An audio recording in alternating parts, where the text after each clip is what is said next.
Hello, everybody. Welcome back to another day of our reading. Here we are on day 235, and we have a bit of a longer reading today out of the book of Job. So we're going to dive right into it. We're starting with chapter 8. So Job chapter 8, verse 1, it says, Bildad's first response to Job. Then Bildad the Shuhite replied to Job, "How long will you go on like this? You sound like a blustering wind. Does God twist justice? Does the Almighty twist what is right? Your children must have sinned against him, so their punishment was well deserved. But if you pray to God and seek the favor of the Almighty, and if you are pure and live with integrity, he will surely rise up and restore your happy home. And though you started with little, you will end with much. Just ask the previous generation. Pay attention to the experience of our ancestors. For we were born but yesterday and know nothing. Our days on earth are as fleeting as a shadow. But those who came before us will teach you. They will teach you the wisdom of old. Can papyrus reeds grow tall without a marsh? Can marsh grass flourish without water? While they are still flowering, not ready to be cut, they begin to wither more quickly than grass. The same happens to all who forget God. The hopes of the godless evaporate. Their confidence hangs by a thread. They are leaning on a spider webs. They cling to their home for security, but it won't last. They try to hold it tight, but it will not endure. The godless seem like a lush plant growing in the sunshine, its branches spreading across the garden. Its roots grow down through a pile of stones. It takes hold on a bed of rocks. But when it is uprooted, it's as though it never existed. That's the end of its life, and others spring up from the earth to replace it. But look, God will not reject a person of integrity, nor will he lend a hand to the wicked. He will once again fill your mouth with laughter and your lips with shouts of joy. Those who hate you will be clothed with shame, and the home of the wicked will be destroyed. Chapter 9, Job's third speech, a response to Bildad. Then Job spoke again. Yes, I know all this is true in principle. But how can a person be declared innocent in God's sight? If someone wanted to take God to court, would it be possible to answer him even once 1,000 times? For God is so wise and so mighty. Who has ever challenged him successfully? Without warning, he moves mountains, overturning them in his anger. He shakes the earth from its place, and its foundations tremble. If he commands it, the sun won't rise, and the stars won't shine. He alone has spread out the heavens and marches on the waves of the sea. He made all the stars, the Bear and the Orion, the Pleiades and the constellations of the southern sky. He does great things too marvelous to understand, and he performs countless miracles. Yet when he comes near, I cannot see him, and when he moves by, I do not see him go. If he snatches someone in death, who can stop him? Who dares to ask, what are you doing? And God does not restrain his anger. Even the monsters of the sea are crushed beneath his feet. So who am I that I should try to answer God or even reason with him? Even if I were right, I would have no defense. I could only plead for mercy. And even if I summoned him and he responded, I'm not sure he would listen to me. For he attacks me with a storm and repeatedly wounds me without cause. He will not let me catch my breath, but fills me instead with bitter sorrows. If it's a question of strength, he's the strong one. If it's a matter of justice, who dares to summon him to court? Though I am innocent, my own mouth would pronounce me guilty. Though I am blameless, it would prove me wicked. I am innocent, but it makes no difference to me. I despise my life. Innocent or wicked, it is all the same to God. That's why I say he destroys both the blameless and the wicked. When a plague sweeps through, he laughs at the death of the innocent. The whole earth is in his hands, is in the hands of the wicked, and God blinds the eyes of the judges. If he's not the one who does it, who is? My life passes more swiftly than a runner. It flees away without a glimpse of happiness. It disappears like a swift papyrus boat, like an eagle swooping down on its prey. If I decided to forget my complaints, to put away my sad face, and to be cheerful, I would still dread all the pain, for I know you will not find me innocent, O God. Whatever happens, I will be found guilty. So what's the use of trying? Even if I were to wash myself with soap and clean my hands with lye, you would plunge me into a muddy ditch, and my own filthy clothing would hate me. God is not a mortal like me, so I cannot argue with him or take him to trial. If only there were a mediator between us, someone who could bring us together. The mediator could make God stop beating me. and I would no longer live in terror of his punishment. Then I could speak to him without fear, but I cannot do that in my own strength. Chapter 10, Job frames his plea to God. I am disgusted with my life. Let me complain freely. My bitter soul must complain. I will say to God, don't simply condemn me. Tell me the charge you are bringing against me. What do you gain by oppressing me? Why do you reject me, the work of your own hands, while smiling on the schemes of the wicked? Are your eyes like those of a human? Do you see things only as people see them? Is your lifetime only as long as ours? Is your life so short that you must quickly probe for my guilt and search for my sin? Although you know I am not guilty, no one can rescue me from your hands. You formed me with your hands, you made me, yet now you completely destroy me. Remember that you made me from dust? Will you turn me back to dust so soon? You guided my conception and formed me in the womb. You clothed me with the skin and flesh, and you knit my bones and sinews together.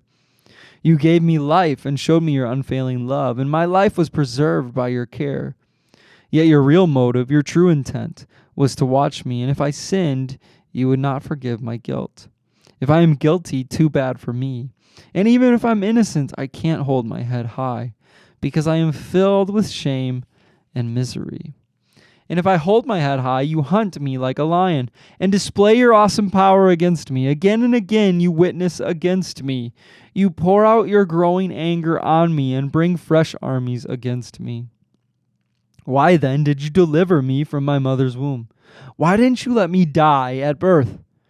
It would be as though I had never existed, going directly from the womb to the grave.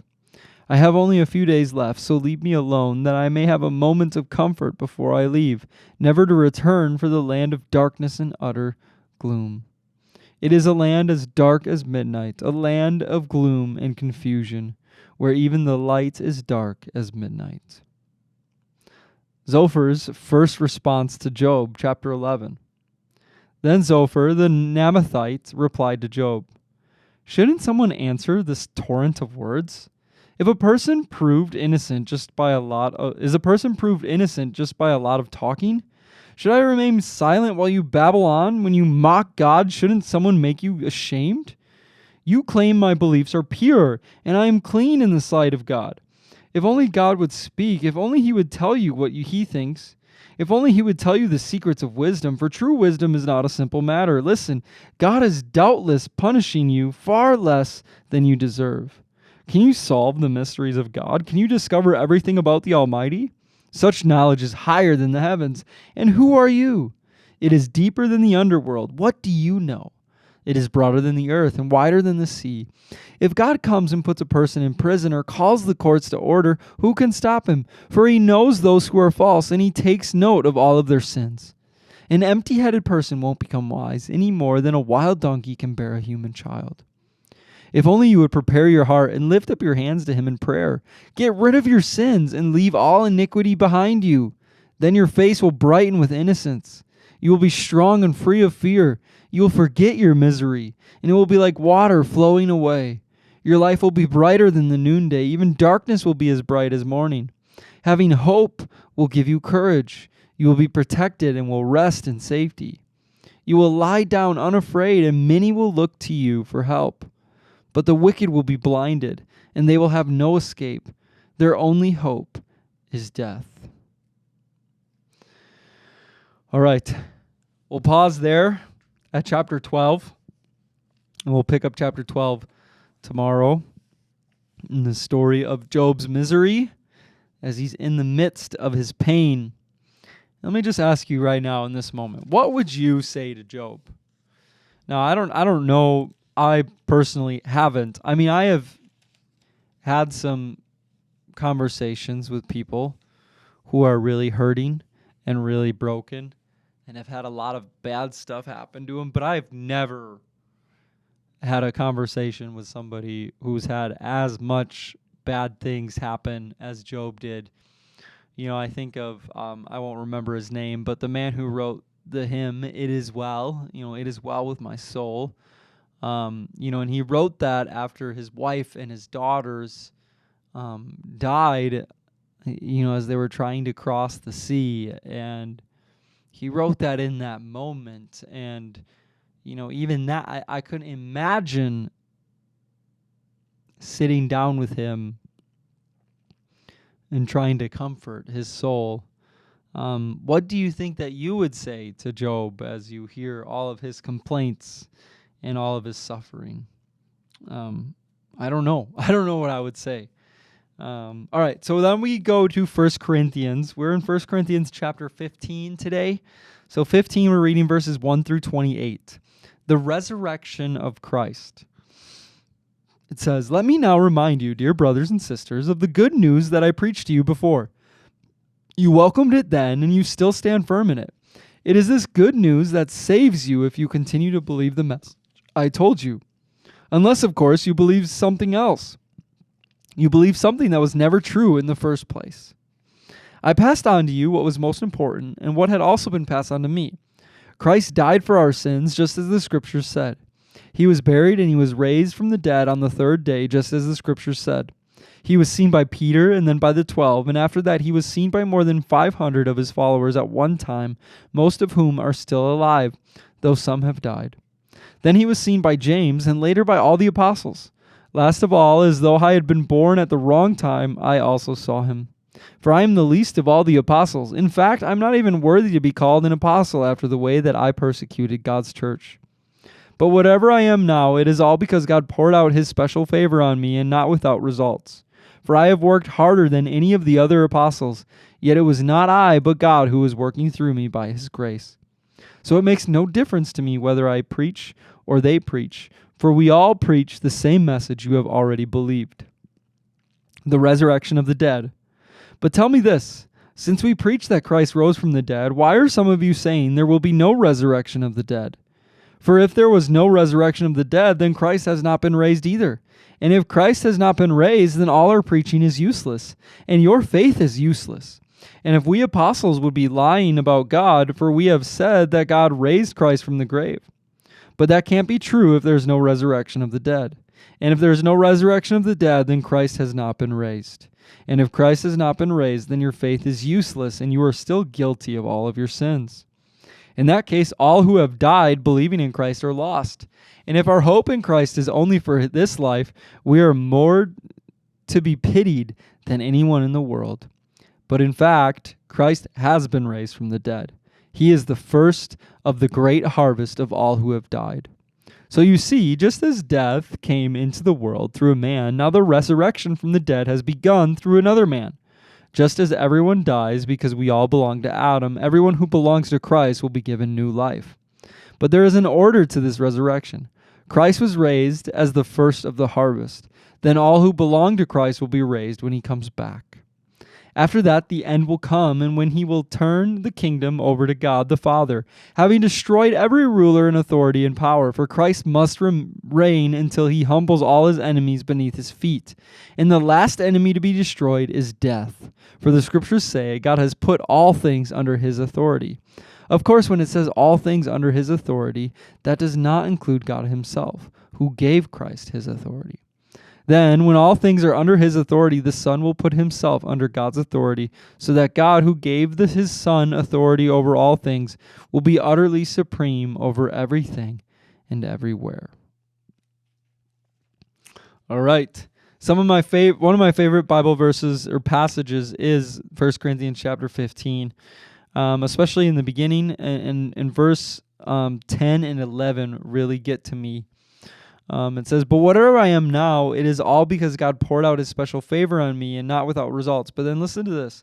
This is a huge line, and something that I think all Christians need to take seriously. It says, "For I have worked harder than any of the other apostles, yet it was not I, but God who was working through me by his grace."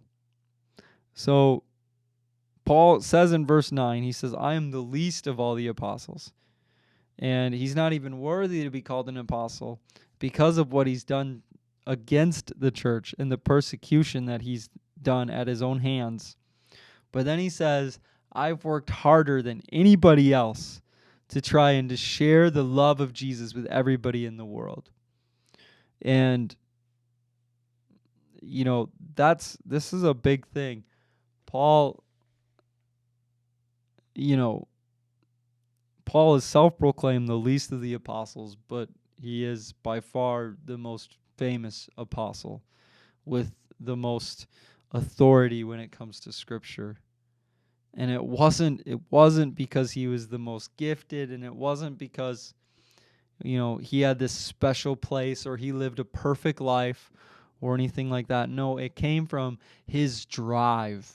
It came from his drive that no matter where he went and no matter what he did, he was going to proclaim Jesus as Lord and Savior. And he worked harder than anybody else to do that. So, that's what I want to do. That's, if there was a way that I could be remembered, that would be a pretty good way to be remembered. All right, so then we jump over to Psalm 38. Psalm 38, it says, a psalm of David asking God to remember him. O Lord, don't rebuke me in your anger or discipline me in your rage. Your arrows have struck deep and your blows are crushing me. Because of your anger, my whole body is sick and my health is broken because of my sins. My guilt overwhelms me. It is a burden too heavy to bear. My wounds fester and stink because of my foolish sins. I am bent over and racked with pain. All day long I walk around filled with grief.